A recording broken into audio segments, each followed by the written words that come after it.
Dear students, നമ്മൾ കഴിഞ്ഞ ക്ലാസ്സിൽ നിങ്ങളുടെ സിലബസിലെ സെക്കൻഡ് മോഡ്യൂളിൻ്റെ യൂണിറ്റ് 3 ആണ് കവർ ചെയ്തത്. അപ്പോൾ യൂണിറ്റ് 3യിൽ നമ്മൾ എന്താ e-commerce business under GST regime. GST റെജീമിൻ്റെ കീഴിൽ ഇ-കൊമേഴ്സ് ഓപ്പറേറ്ററിൻ്റെ മാൻഡേറ്ററി റിക്വയർമെൻറ്റ് എന്തൊക്കെയാണ്, അവിടെ തന്നെ വീണ്ടുമായിട്ട് എന്താ ഇ-കൊമേഴ്സ് എന്താണ്, ഒരു ഇ-കൊമേഴ്സ് പ്ലാറ്റ്ഫോം എന്താണ്, ഇ-കൊമേഴ്സ് ഓപ്പറേറ്റർ, ഇ-കൊമേഴ്സ് ഓപ്പറേറ്റർ അല്ലെങ്കിൽ സപ്ലൈ ഓൺ ഇ-കൊമേഴ്സ് പ്ലാറ്റ്ഫോമിൽ ഒരു സപ്ലയർക്ക് ഇവരുടെയൊക്കെ മാൻഡേറ്ററി റിക്വയർമെൻറ്റ് എന്തൊക്കെയാണെന്നാണ് നമ്മൾ എക്സ്പ്ലെയിൻ ചെയ്തത്. ഒരു പ്രധാനമായിട്ടുള്ള 6 റിക്വയർമെൻറ്റ്സ് നമ്മൾ എക്സ്പ്ലെയിൻ ചെയ്തു. ഇനി ഇന്നത്തെ ഈ സെഷനിൽ പ്രധാനമായിട്ടും നമ്മൾ നോക്കുന്ന ലയബിലിറ്റി ടു പേ ടാക്സ്, അതുപോലെ തന്നെ and reverse charge mechanism. Liability to pay tax and reverse charge mechanism. GST പ്രകാരം ലയബിലിറ്റി ടു പേ ടാക്സ് എന്താ ഓൾവേസ് സപ്ലയേഴ്സിൻ്റെ മേലാണ്.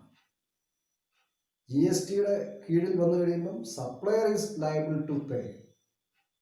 ഇതൊരു ഡ്യുവൽ ടാക്സ് കളക്ഷൻ സിസ്റ്റമാണ്. ഇപ്പം വന്നു കഴിയുമ്പോൾ എന്താ dual tax collection system on the same taxable event. ഒരു ടാക്സബിൾ ട്രാൻസാക്ഷൻ്റെ മേൽ സെൻട്രൽ ഗവൺമെൻറ് സ്റ്റേറ്റ് ഗവൺമെൻറ്റും സൈമിൾട്ടേനിയസ്ലി ടാക്സ് കളക്ട് ചെയ്യുന്നു. ഇനി ഒരു all intrastate transactions, intrastate supply of goods or services or both, CGST and SGST will be levied and collected. Then on all intrastate supply of goods and services, IGST will be levied and collected. അതുപോലെ തന്നെ എന്താ on all import of goods, ഇമ്പോർട്ടിൻ്റെ മേലും IGST ആണ് levy ചെയ്യുന്നത്, collect ചെയ്യുന്നത്. In addition to basic customs duty. Import of goods ആണെങ്കിൽ IGSTക്ക് പുറമെ ബേസിക് കസ്റ്റംസ് ഡ്യൂട്ടിയും കൂടെ ചാർജ് ചെയ്യും. ബേസിക് കസ്റ്റംസ് ഡ്യൂട്ടിയും IGSTയും on import of goods, import ചെയ്യപ്പെടുന്ന സാധനങ്ങളുടെയും സർവീസുകളുടെയും മേൽ 2 ടാക്സ് നമുക്ക് കൊടുക്കേണ്ടി വരുന്നുണ്ട്.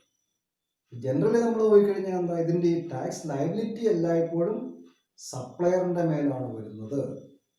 ദെൻ സെൻട്രൽ ടാക്സ് നമ്മൾ കളക്ട് ചെയ്യുന്ന CGST സെൻട്രൽ ടാക്സ് എന്നറിയപ്പെടും, SGST സ്റ്റേറ്റ് ടാക്സ് എന്നറിയപ്പെടും. All supply of intrastate supply of goods and services എന്തായിരുന്നു both central tax and state tax will be levied and collected. അതേസമയം union territory ആണെങ്കിൽ central ടാക്സും union ടെറിട്ടറിയുടെ ടാക്സും collect ചെയ്യും. Intrastate സപ്ലൈയുടെ മേലാണ് ബോത്ത് സെൻട്രൽ ടാക്സും സ്റ്റേറ്റ് ടാക്സും അല്ലെങ്കിൽ യൂണിയൻ ടെറിട്ടറി ടാക്സും കളക്ട് ചെയ്യുന്നത്. ഇൻട്രാസ്റ്റേറ്റ് സപ്ലൈ ആണെങ്കിൽ IGST, integrated GST will have to be paid, then which is equivalent to central GST and state GST. IGST എല്ലായ്പ്പോഴും എന്താണ് ഇക്വിവലന്റ് ടു CGST പ്ലസ് SGST. ഇത് രണ്ടും കൂടെ ആഡ് ചെയ്ത് കഴിയുമ്പം CGST 9%ഉം SGST 9% ആണെങ്കിൽ ടോട്ടൽ 18% വരും. ഇതിൻ്റെ മേൽ ഇതൊരു ഇൻട്രാസ്റ്റേറ്റ് സപ്ലൈ ആണെങ്കിൽ 18% IGST ചാർജ് ചെയ്യപ്പെടും. എല്ലായ്പ്പോഴും എന്താ IGSTയുടെ ആ പെർസെൻറ്റേജ് CGSTയും SGSTയും കൂടെ ആഡ് ചെയ്താൽ കിട്ടുന്നതായിരിക്കും.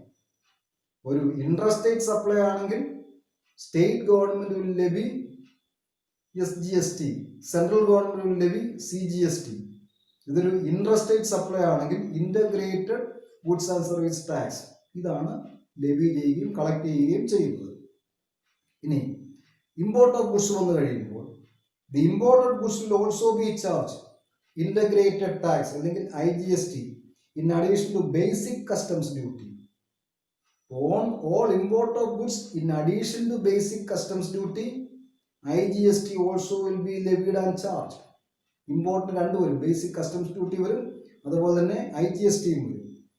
IGST is paid on imports will also be available as credit to the importer in further supplies. അപ്പം എന്താ ഇമ്പോർട്ട് ചെയ്യുന്ന സാധനങ്ങൾ ഈ ഇമ്പോർട്ടർ വീണ്ടും സപ്ലൈ ചെയ്യുമ്പോൾ IGST ആയിട്ട് പേ ചെയ്യുന്ന ആ എമൗണ്ട് അയാൾക്ക് ഇൻപുട്ട് ടാക്സ് ക്രെഡിറ്റ് ആയിട്ട് ക്ലെയിം ചെയ്യും.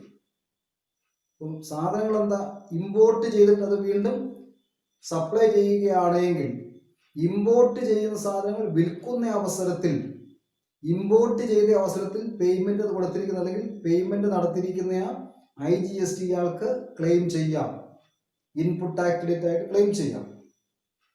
Then besides the central tax, state tax and utility tax, IGST ഇതിൽ മൂന്നിന് പുറമെ പ്രധാനമായിട്ടും എന്താ, on all supply of goods and service or both. Then CGST, SGST, then IGST.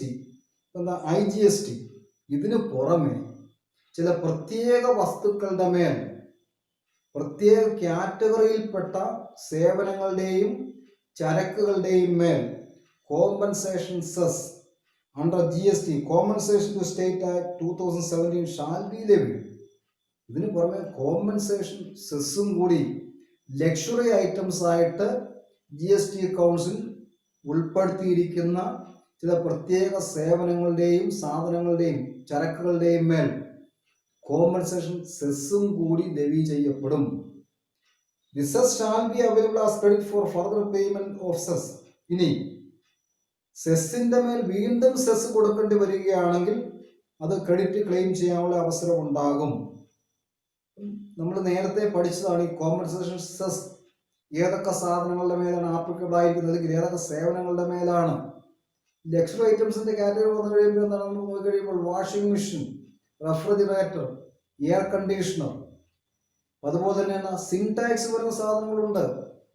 Syntax എന്താണ്, if some goods or services detrimental to human interest, മനുഷ്യന്റെ ആരോഗ്യത്തിനോ അല്ലെങ്കിൽ മനുഷ്യന്റെ താല്പര്യങ്ങൾക്കോ ഹാനികരമായ വസ്തുക്കൾ, ടുബാക്കോ പ്രോഡക്ട്സ്, അതുപോലെ തന്നെ കൺസ്യൂമബിൾ ആൽക്കഹോൾ, ഇതിന്റെ മേലൊക്കെ സിൻടാക്സ് കൂടെ ചാർജ് ചെയ്യും. ചില സർവീസുകൾ, ബെറ്റിംഗ്, ഹോഴ്സ് റേസ് എക്സെട്ര, അതിന്റെ മേലും അഡീഷണൽ ടാക്സ് വരുന്നുണ്ട്, സിൻടാക്സ് വരുന്നുണ്ട്. ഇതെല്ലാമാണ് നമുക്ക് എന്താ ഒരു ടാക്സ് GST റെജീമിന്റെ കീഴിൽ ഒരു ടാക്സിന്റെ ഒരു സ്ട്രക്ചർ. ഇനി ആർക്കാണ് ഈ ടാക്സ് പേയ്മെന്റ് ലയബിലിറ്റി വരുന്നത്? Liability to pay tax payment generally tax is paid by a supplier ആണ് ടാക്സ് പേ ചെയ്യേണ്ടി വരുന്നത്. ദെൻ ടാക്സബിൾ പേഴ്സൺ ആരൊക്കെയാണ്? Generally speaking tax will be paid by a taxable person as defined under GST act പ്രകാരം define ചെയ്യപ്പെട്ടിരിക്കുന്ന ഒരു taxable person ആണ് tax pay ചെയ്യാനുള്ള liability ഉള്ളത്. Then who is a taxable person? A taxable person is one who is registered.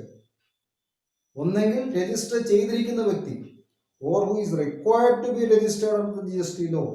GST law പ്രകാരം register ചെയ്തിരിക്കുന്നു, അല്ലെങ്കിൽ register ചെയ്യപ്പെടേണ്ട, required to be registered under GST law, അങ്ങനെയുള്ള ഒരു വ്യക്തി എന്താണ്, ടാക്സബിൾ പേഴ്സൺ ആയിട്ട് മാറുന്നു.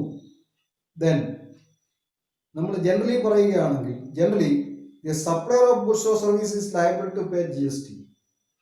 നമ്മൾ പൊതുവായിട്ട് പറഞ്ഞാൽ സപ്ലയർ ഓഫ് ഗുഡ്സ് ആൻഡ് സർവീസസിനാണ് GSTയുടെ പേയ്മെന്റ് ലയബിലിറ്റി ഉള്ളത്. Generally the supplier of goods and services will be liable to pay goods and services tax. However, in specified cases, ചില പ്രത്യേക സാഹചര്യങ്ങളിൽ, ചില പ്രത്യേക കേസുകളിൽ, imports and other notified supplies, the liability may be cast on the recipient. ചില പ്രത്യേക സാഹചര്യങ്ങളിൽ, ഇമ്പോർട്ടുകളിൽ അല്ലെങ്കിൽ ചില പ്രത്യേക കാറ്റഗറിയിൽപ്പെട്ട, നോട്ടിഫൈ ചെയ്യപ്പെട്ടിരിക്കുന്ന ചില പ്രത്യേക കാറ്റഗറിയിൽപ്പെട്ട സേവനങ്ങളുടെ മേൽ liability may be, the tax paying liability may be cast on the recipient under the reverse charge mechanism. ചില പ്രത്യേക സാഹചര്യങ്ങളിൽ, ചില പ്രത്യേക കാറ്റഗറിയിൽപ്പെട്ട സേവനങ്ങളിൽ recipient of the goods will be, അല്ലെങ്കിൽ recipient of the service will be liable to pay the tax under reverse charge mechanism. Reverse charge mechanism വന്നു കഴിയുമ്പോൾ എന്താ, അവിടെ റെസിപ്പിയന്റ് ഓഫ് ഗുഡ്സിനാണ് ടാക്സ് പേയിങ് ലയബിലിറ്റി ഉണ്ടാകുന്നത്. GSTയുടെ കീഴിൽ ജനറലി പൊതുവായിട്ട് ലയബിലിറ്റി സപ്ലയർക്കാണ്. ഇനി സപ്ലയറിൽ നിന്നും ഈ ടാക്സ് പേയിങ് ലയബിലിറ്റി റെസിപ്പിയന്റിലേക്ക് ഷിഫ്റ്റ് ചെയ്ത് കഴിയുമ്പോൾ അവിടെ എന്താണ് tax liability under reverse charge mechanism. Then ഏതൊക്കെ സാഹചര്യങ്ങളിലാണ് ഇങ്ങനൊരു റിവേഴ്സ് ചാർജ് മെക്കാനിസം ഉണ്ടാകാവുന്നത്? When the liability to pay tax is shifted from the supplier to the recipient, so that is known as reverse charge mechanism. Under reverse charge mechanism, the liability to pay tax rests on the recipient of goods. ഇനി ഏതൊക്കെ സാഹചര്യങ്ങളാണ് നമുക്കൊന്ന് നോക്കാം. The following categories of persons will be liable to pay GST. 1. Persons registered under GST. ഇനി ആർക്കൊക്കെയാണ് GST പേയ്മെന്റിന്റെ ഒരു liability വരുന്നത്? നമ്മൾ റിവേഴ്സ് ചാർജ് മെക്കാനിസത്തിന്റെ സാഹചര്യങ്ങൾ പിന്നീടാണ് ഡിസ്കസ് ചെയ്യുന്നത്. ഇപ്പം നമ്മൾ ആദ്യമായിട്ട് ഫോളോയിങ് കാറ്റഗറീസ്, ഏതൊക്കെ കാറ്റഗറിയിൽപ്പെട്ട വ്യക്തികൾക്കാണ് GST പ്രകാരം ടാക്സ് ലയബിലിറ്റി ഉള്ളത്? ഇതൊരു 5 കാറ്റഗറിയിൽപ്പെട്ട ആളുകൾക്കാണ് പറഞ്ഞിരിക്കുന്നത്. Number 1, persons registered under GST and making taxable supplies under GST. GST പ്രകാരം രജിസ്റ്റർ ചെയ്തിരിക്കുന്ന വ്യക്തികൾ ടാക്സബിൾ സപ്ലൈ നടത്തുന്നുണ്ടെങ്കിൽ they are liable to pay tax under GST. 2 കാര്യങ്ങളാണ് പറഞ്ഞിരിക്കുന്നത്. ഒന്ന്, രജിസ്റ്റേർഡ് പേഴ്സൺസ് ആയിരിക്കണം, രജിസ്റ്റേർഡ് അണ്ടർ GST ആക്ട് പ്രകാരം രജിസ്റ്റർ ചെയ്തിരിക്കുന്ന ഒരു വ്യക്തി, if he is making a taxable supply then he will be liable to pay tax under GST. Registered person ആയിരിക്കണം, taxable supply ആയിരിക്കണം. ഇതാണ് ആദ്യത്തെ കാറ്റഗറി. രണ്ടാമത് എന്താ? Persons registered under GST required to make payment of tax under reverse charge mechanism. Reverse charge mechanism ചിലപ്പോൾ എന്താ, import of ഗുഡ്സിന്റെ മേൽ reverse charge മെക്കാനിസമാണ് വരുന്നത്. സ്പെഷ്യൽ കാറ്റഗറിയിൽപ്പെട്ട സർവീസുകളുടെ മേൽ റിവേഴ്സ് ചാർജ് മെക്കാനിസമാണ് വരുന്നത്. അപ്പം ഇങ്ങനെയുള്ള ഇമ്പോർട്ടിന്റെ മേലും സ്പെഷ്യൽ ചാർജ് വരുന്ന സ്പെഷ്യൽ കാറ്റഗറിയിൽ വരുന്ന സേവനങ്ങളുടെ മേലും റെസിപ്പിയന്റ് ആണ് ഇത് കൊടുക്കാൻ ബാധ്യത വരുന്നത്. അപ്പോൾ അവിടെ എന്താ, റിവേഴ്സ് ചാർജ് മെക്കാനിസം പ്രകാരം ഇവരായിരിക്കണം പേയ്മെന്റ് നടത്തുന്നത്. ടാക്സ് പേയ്മെന്റ് ലയബിലിറ്റി അവർക്കാണ് വരുന്നത്. Then number 3, e-commerce operators registered under GST and through whom certain categories of notified supplies are made. എന്താ, GST പ്രകാരം രജിസ്റ്റർ ചെയ്തിരിക്കുന്ന ഇ-കൊമേഴ്സ് ഓപ്പറേറ്റേഴ്സിന് ടാക്സ് പേയിങ് ലയബിലിറ്റി ഉണ്ടാകും. GST ആക്ട് പ്രകാരം രജിസ്റ്റർ ചെയ്തിരിക്കുന്ന എല്ലാ ഇ-കൊമേഴ്സ് ഓപ്പറേറ്റേഴ്സിനും GST ആക്ട് പ്രകാരം ടാക്സ് പേ ചെയ്യാനുള്ള ലയബിലിറ്റി ഉണ്ട്. Then fourth one, persons registered under GST and required to deduct tax, the TDS, tax deduction at source. സോഴ്സിൽ ടാക്സ് ഡിഡക്റ്റ് ചെയ്യാനുള്ള ലയബിലിറ്റി ഉള്ള രജിസ്റ്റേർഡ് വ്യക്തികൾ, രജിസ്റ്റേർഡ് പേഴ്സൺസ്, അവർക്കും എന്താണ്, അവർക്കും ടാക്സ് പേയ്മെന്റ് ലയബിലിറ്റി ഉണ്ടാകും. ഇവർ ഡിഡക്ഷൻ സോഴ്സിൽ ഡിഡക്റ്റ് ചെയ്യുന്നു, കളക്ട് ചെയ്യുന്നു. അവർക്കും എന്താ, അങ്ങനെ കളക്ട് ചെയ്ത ടാക്സിന്റെ പേയ്മെന്റ് ലയബിലിറ്റി വരും. Then e-commerce operators registered under GST and required to collect tax, അതുപോലെ TCS, tax collection at source. TCSും TDSും ഇത് രണ്ടും വരുന്ന ഓപ്പറേറ്റേഴ്സിന് അല്ലെങ്കിൽ ഇത് രണ്ടും വരുന്ന സപ്ലയേഴ്സിനും ടാക്സ് പേയിങ് ലയബിലിറ്റി ഉണ്ടാകും. ഇങ്ങനെയുള്ള 5 കാറ്റഗറിയിൽപ്പെട്ട വ്യക്തികൾക്കാണ് GST ആക്ട് പ്രകാരം ടാക്സ് പേയ്മെന്റ് ലയബിലിറ്റി ഉള്ളത്. If these 5 categories of persons are liable to pay tax under GST, then let's examine what is reverse charge mechanism, RCM. Reverse charge mechanism.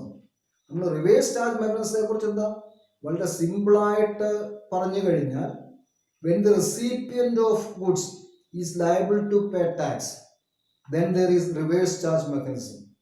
Generally the supplier of goods is liable to pay tax. സാധാരണഗതിയിൽ GST പ്രകാരം supplier of goods and services ആണ് tax payment liability ഉള്ളത്. ഇനി ഈ liability സപ്ലയറിൽ നിന്നും റെസിപ്പിയന്റിലേക്ക് shift ചെയ്ത് കഴിഞ്ഞാൽ ഈ ഒരു മെക്കാനിസം എന്താണ്, റിവേഴ്സ് ചാർജ് മെക്കാനിസം ആണ്.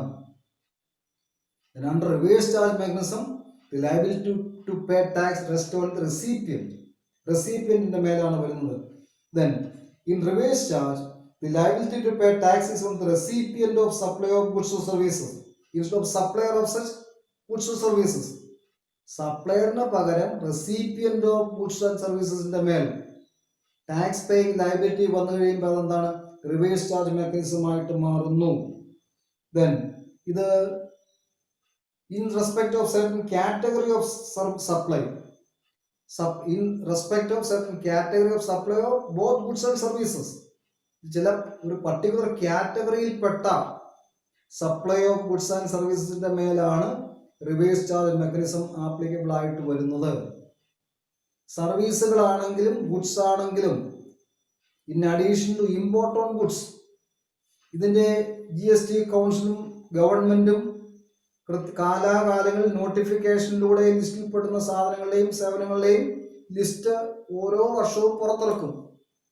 ഇങ്ങനെ ഈ ലിസ്റ്റിൽ പെടുന്ന ചരക്കുകളുടെയും സേവനങ്ങളുടെയും മേലാണ് റിവേഴ്സ് ചാർജ് മെക്കാനിസം ആപ്ലിക്കബിൾ ആയിട്ട് വരുന്നത്. Then here the chargeability gets reversed. Normally chargeability rests on the supplier. സപ്ലയറുടെ മേലാണ് ചാർജബിലിറ്റി വരുന്നത്. In case of reverse charge mechanism, the chargeability get reversed. The reverse ചെയ്യുന്നു. From the supplier, chargeability എന്താ? The responsibility or liability to pay tax shifted to the recipient. സപ്ലയറിൽ നിന്നും റെസിപ്പിയന്റിലേക്ക് tax pay ചെയ്യാനുള്ള liability shift ചെയ്യുന്ന ഒരു മെക്കാനിസമാണ് reverse charge mechanism. The receiver becomes liable to pay the tax and hence termed as reverse charge mechanism. Receive ചെയ്യുന്നയാൾ normally supplier is liable to pay the tax. When the tax liability shifted from the supplier to the recipient of the goods it is known as reverse charge mechanism. Under reverse charge mechanism, instead of the supplier of goods, recipient of goods and services will be liable to pay tax. Then cases where reverse charge is applicable. ഇനി ഏതൊക്കെ സാഹചര്യങ്ങളിലാണ് അല്ലെങ്കിൽ ഏതൊക്കെ കേസസിലാണ് normally reverse charge mechanism applicable ആകാവുന്നത്? GST act പ്രകാരം പ്രധാനമായിട്ടൊരു 5 cases ആണ് പറഞ്ഞിരിക്കുന്നത്. GST നിയമത്തിൽ 5 കേസസ് ആണ് പറഞ്ഞിരിക്കുന്നത് റിവേഴ്സ് ചാർജ് മെക്കാനിസം ആപ്ലിക്കബിൾ ആകാവുന്നത്. The first case, supply from an unregistered dealer to a registered dealer. Supply from an unregistered dealer to a registered dealer. ഒരു അൺരജിസ്റ്റേർഡ് ഡീലർ ആണെങ്കിൽ he is not liable to pay tax. Tax liability ഉണ്ടാകുന്ന registered ഡീലേഴ്സിന്റെ മേലെ tax liability ഉള്ളൂ. അതുപോലെ തന്നെ എന്താ, അയാൾ ഓപ്പറേഷൻ നടത്തുന്ന taxable ടെറിട്ടറിയിലാകണം. When a registered dealer or registered supplier perform an activity or perform a supply in a taxable territory, he will be liable to pay tax. ഇനി ഇവിടെ പറഞ്ഞിരിക്കുന്നത് എന്താണ്? ഒരു അൺരജിസ്റ്റേർഡ് ഡീലർ ഒരു രജിസ്റ്റേർഡ് ഡീലർക്കാണ് സപ്ലൈ നടത്തുന്നതെങ്കിൽ ഇവിടെ ആർക്കാണ്? Recipient of the goods or സർവീസസിനായിരിക്കും ലയബിലിറ്റി. അവിടെ രജിസ്റ്റേർഡ് ഡീലർക്കായിരിക്കും ടാക്സ് പേയ്മെന്റ് ലയബിലിറ്റി വരുന്നത്. അപ്പോൾ ആദ്യത്തെ ഒരു സർക്കംസ്റ്റാൻസ് അതാണ്. Supply from an unregistered dealer to a registered dealer. If the supplier is an unregistered person, he cannot collect and remit tax on his supplies. ഒരു unregistered person ആണെങ്കിൽ ആ unregistered person tax collect ചെയ്യാനോ remit ചെയ്യാനോ ഉള്ള ഒരു right ഇല്ല, അധികാരമില്ല. In this case a reverse charge should be applied. അപ്പം അങ്ങനെയുള്ള സാഹചര്യങ്ങൾ എന്താണ്? റിവേഴ്സ് ചാർജ് ആണ് ആപ്ലിക്കബിൾ ആകുന്നത്. Thereby, when a registered recipient purchases or avails goods or services, the liability to collect and remit tax vests with the registered buyer and not with the unregistered supplier. ഒരു registered buyer അല്ലെങ്കിൽ ഒരു registered person ഒരു unregistered സപ്ലയറിൽ നിന്ന് സാധനങ്ങളോ സേവനങ്ങളോ സ്വീകരിക്കുമ്പോൾ GST നിയമപ്രകാരം ടാക്സിന്റെ payment liability വരുന്ന ആർക്കാണ്? ആ അൺരജിസ്റ്റേർഡ് ഡീലർക്കാണ്, റെസിപ്പിയന്റിനാണ്. Then second category, services through an e-commerce operator. ഇനി ഒരു ഇ-കൊമേഴ്സ് ഓപ്പറേറ്റർ അയാളുടെ ഓപ്പറേഷൻസ് ടാക്സബിൾ ടെറിട്ടറിയിലാണ് നടത്തുന്നതെങ്കിൽ അയാൾക്കായിരിക്കും ടാക്സ് കളക്ട് ചെയ്യാനും പേ ചെയ്യാനുള്ള ലയബിലിറ്റി ഉണ്ടാകുന്നത്. If an e-commerce operator supplies services, then reverse charge will be applicable to the e-commerce operator. എന്താ, ഇ-കൊമേഴ്സ് ഓപ്പറേറ്റേഴ്സിനെ സംബന്ധിച്ചിടത്തോളം റിവേഴ്സ് ചാർജ് മെക്കാനിസം ആപ്ലിക്കബിൾ ആയിട്ട് വരും. He will be liable to pay GST if the e-commerce operator does not have a physical presence. നമ്മൾ നേരത്തെ പറഞ്ഞതുപോലെ തന്നെ കഴിഞ്ഞ യൂണിറ്റിൽ പറഞ്ഞതാണ്.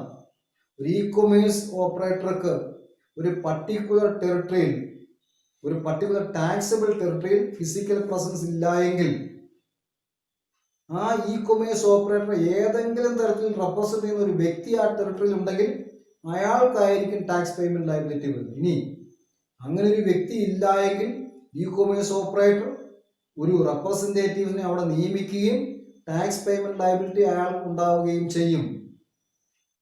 ഇത് ഇ കൊമേഴ്സ് ഓപ്പറേറ്റേഴ്സിന്റെ ടാക്സ് ലയബിലിറ്റി ആണ് റിവേഴ്സ് ചാർജ് മെക്കാനിസം വരുന്ന കേസിൽ. Then 3, supplier of goods or services or both located in non-taxable territory. Supply of goods or services or both located in non-taxable territory. GST is applicable only on supplies made on a taxable territory by a taxable person. A taxable person taxable territory നടന്ന സപ്ലൈയുടെ മേലെ GST applicable ആകാറുള്ളൂ. GST is destination based taxation. Therefore, if the supplier is located in a non-taxable territory and cannot collect and deposit taxes from the recipient, എന്താ supplier locate ചെയ്തിരിക്കുന്നത് ഒരു non taxable ടെറിട്ടറിയിലാണ്. അതുകൊണ്ട് ആ സപ്ലയർക്ക് tax collect ചെയ്യാൻ remit ചെയ്യാൻ സാധിക്കുകയില്ല എങ്കിൽ then the recipient himself is made liable to deposit the tax under reverse charge mechanism. ഇങ്ങനെ വരുന്ന കേസിൽ എന്താണ് recipient of goods will be liable to pay the tax. മൂന്നാമത്തെ പറഞ്ഞിരിക്കുന്നത് supplier of goods or services for both located in non taxable territory. Supplier of goods or service or both ആ സപ്ലയറിന്റെ location ഒരു non taxable ടെറിട്ടറിയിലാണ് എങ്കിൽ tax liability will be on the recipient of such goods or service or both. Then fourth one, tax is levied under reverse charge mechanism on an unorganized sector. Unorganise sector വന്നു കഴിഞ്ഞാൽ എന്താ അത് registered ആകണമെന്നില്ല. അപ്പം unorganise സെക്ടറിൽ നിന്നാണ് supply കിട്ടുന്നത്. അവിടെ നമ്പർ വളരെ കൂടുതലായിരിക്കും, സപ്ലൈസിന്റെ നമ്പർ വളരെ കൂടുതലായിരിക്കും. ഇവർക്കൊന്നും രജിസ്റ്റർ ചെയ്യാൻ മാത്രമുള്ള ടേൺ ഓവർ കാണില്ല. ഇങ്ങനെ വരുന്ന കേസിൽ എന്താണ് റെസിപ്പിയന്റ് ആയിരിക്കും, ഒരു രജിസ്റ്റേർഡ് റെസിപ്പിയന്റിനായിരിക്കും ടാക്സ് പേയ്മെന്റ് ലയബിലിറ്റി വരുന്നത്. Sometimes tax are levied on reverse charge basis on certain goods or services or both, where many people fall under unorganized sector. ഈ അൺഓർഗനൈസ് സെക്ടർ ആയി കഴിയുമ്പോൾ എന്താ വളരെ സ്മോൾ സ്കെയിൽ ഓപ്പറേഷൻസ് ആയിരിക്കും അവർക്ക്. അവരുടെ operations ഒരിക്കലും ഒരു രജിസ്ട്രേഷൻ ആ ഒരു ലെവലിലേക്ക് വരുന്നില്ല. The cost of administering and collecting tax from such local or unorganized sector would be too high. ഇങ്ങനെ അൺഓർഗനൈസ് സെക്ടറിൽ നിന്ന് ടാക്സ് കളക്ട് ചെയ്യാനുള്ള കോസ്റ്റ് ചെലവ് വളരെ കൂടുതലായിരിക്കും. Sometimes it would also be that the persons working in the sector might be many but their aggregate turnover is less. ഒരു particular സെക്ടറിൽ ജോലി ചെയ്യുന്ന അല്ലെങ്കിൽ പ്രവർത്തിക്കുന്ന ആളുകളുടെ നമ്പർ വളരെ കൂടുതലായിരിക്കും, പക്ഷെ അവരുടെ ടേൺ ഓവർ വളരെ കുറവായിരിക്കും. അവർക്കൊരിക്കലും രജിസ്റ്റർ ചെയ്യാനുള്ള ഒരു ലയബിലിറ്റി ഉണ്ടാകുന്നില്ല. So under these circumstances it would not be possible for each of them to be registered under the law, as majority here would be below the threshold limit of aggregate turnover. അപ്പം unorganise സെക്ടറിൽ majority ആളുകൾ threshold ലിമിറ്റിന് താഴെയാണ് വരുന്നതെങ്കിൽ അവരിൽ നിന്ന് tax collect ചെയ്യുക എന്നുള്ളത് പ്രായോഗികമല്ല. ഇങ്ങനെ വരുന്ന സാഹചര്യങ്ങളിൽ റെസിപ്പിയൻസിൽ നിന്നുമായിരിക്കും, if such a recipient is a registered person, tax will be levied. Unorganise സെക്ടറിൽ നിന്നും ഒരു സപ്ലയർ ഒരു രജിസ്റ്റേർഡ് വ്യക്തിക്കാണ് ടാക്സ് ഒരു സപ്ലൈ നടത്തുന്നെങ്കിൽ ആ രജിസ്റ്റേർഡ് പേഴ്സൺ എന്തായിരിക്കും റിവേഴ്സ് ചാർജ് മെക്കാനിസം പ്രകാരം ടാക്സ് പേയ്മെന്റ് ലയബിലിറ്റി ഉണ്ടാകും. Then the fifth one, supply of certain goods and services specified by the government. ഇനി ഗവൺമെന്റ് കാലാകാലങ്ങളിൽ ഒരു സ്പെഷ്യൽ നോട്ടിഫിക്കേഷനിലൂടെ സ്പെസിഫൈ ചെയ്യുന്ന ചില പ്രത്യേക ഗുഡ്സിന്റെയും സേവനങ്ങളുടെയും മേൽ റിവേഴ്സ് ചാർജ് മെക്കാനിസം ആയിരിക്കും ആപ്ലിക്കബിൾ ആകുന്നത്. ലെജിസ്ലേച്ചർ മേ എക്സെപ്റ്റ് ലെജിസ്ലേച്ചർ ഇപ്പം എന്താ അസംബ്ലിയോ പാർലമെന്റോ ഒക്കെ may except specific goods or service or both from levy of tax but indirectly tax is levied on that sector under reverse charge mechanism. ചില പ്രത്യേക സാധനങ്ങളുടെ മേലോ സർവീസുകളുടെ മേലോ ലെജിസ്ലേഷൻ മേ ഗീവ് എക്സംഷൻ. ഇങ്ങനെ എക്സംഷൻ കൊടുക്കുമ്പോൾ എന്താ അങ്ങനെ എക്സംഷൻ കൊടുത്താലും ഈ വസ്തുക്കളുടെ മേൽ റിവേഴ്സ് ചാർജ് മെക്കാനിസം ആപ്ലിക്കബിൾ ആയിട്ട് മാറും. on reverse charge mechanism whereby the recipient of such goods or service or both has to deposit tax. ഇങ്ങനെ ഗവൺമെന്റ് നിയമപ്രകാരം എക്സംഷൻ കൊടുത്തിരിക്കുന്ന ചില പ്രത്യേക കാറ്റഗറിയിൽപ്പെട്ട ഗുഡ്സിന്റെയും സർവീസസിന്റെയും മേൽ എക്സംഷൻ ഗവൺമെന്റ് കൊടുക്കുന്നുണ്ടെങ്കിലും ഇതിന്റെ മേൽ ടാക്സ് കളക്ട് ചെയ്യാനും അല്ലെങ്കിൽ ഇതിന്റെ മേൽ ടാക്സ് പേ ചെയ്യാനുള്ള ലയബിലിറ്റി റെസിപ്പിയന്റ് ഓഫ് ഗുഡ്സിനുണ്ടാകുന്നു. ഇത് നോട്ടിഫിക്കേഷനിലൂടെ ഗവൺമെന്റ് പറയും ഇന്ന ഇന്ന ചരക്കുകളുടെ മേൽ ഇന്ന ഇന്ന സേവനങ്ങളുടെ മേൽ ഇന്ന ദിവസം തൊട്ട് റിവേഴ്സ് ചാർജ് മെക്കാനിസം ആപ്ലിക്കബിൾ ആകും. പറഞ്ഞാൽ recipient of such goods or service will be liable to pay tax. Then the government has issued a list of goods and list of services on which reverse charge is applicable. Government ഇങ്ങനെ ഒരു list കാലാകാലങ്ങളിൽ modified list periodic ഇന്റർവെൽസിന് പുറത്ത് വിട്ടുകൊണ്ടിരിക്കും.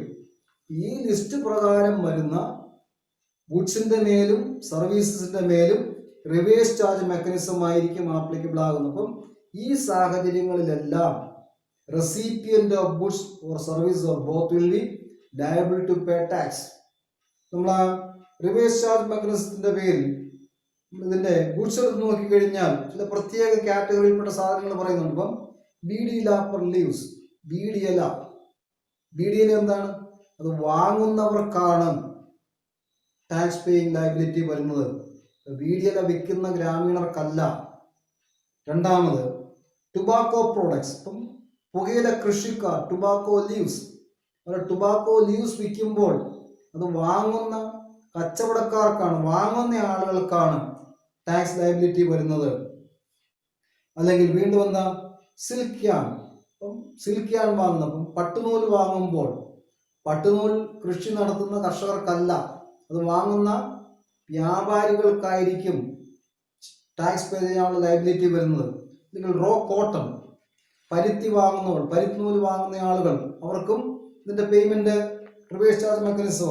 തൊണ്ടു പൊടിക്കാത്ത cashew, നമ്മുടെ കശുവണ്ടി raw cashew peel ചെയ്യുകയോ roast ചെയ്തിട്ടില്ല എങ്കിൽ അത് കർഷകരിൽ നിന്ന് വ്യാപാരികൾ വാങ്ങുമ്പോൾ, വ്യവസായികൾ വാങ്ങുമ്പോൾ അതിന്റെ മേൽ റിവേഴ്സ് ചാർജ് മെക്കാനിസം ആപ്ലിക്കബിൾ ആയിട്ട് മാറും.